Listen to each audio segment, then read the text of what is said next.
How to update your password in your Outlook app.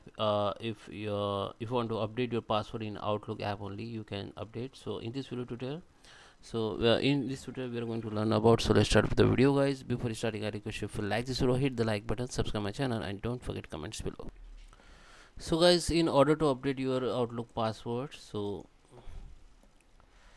come to your search box in window and go to the control panel here.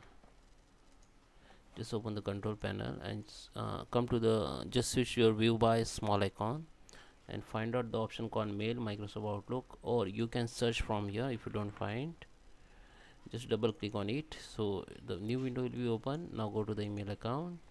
You can see your all email account, just hit the email account and click on change.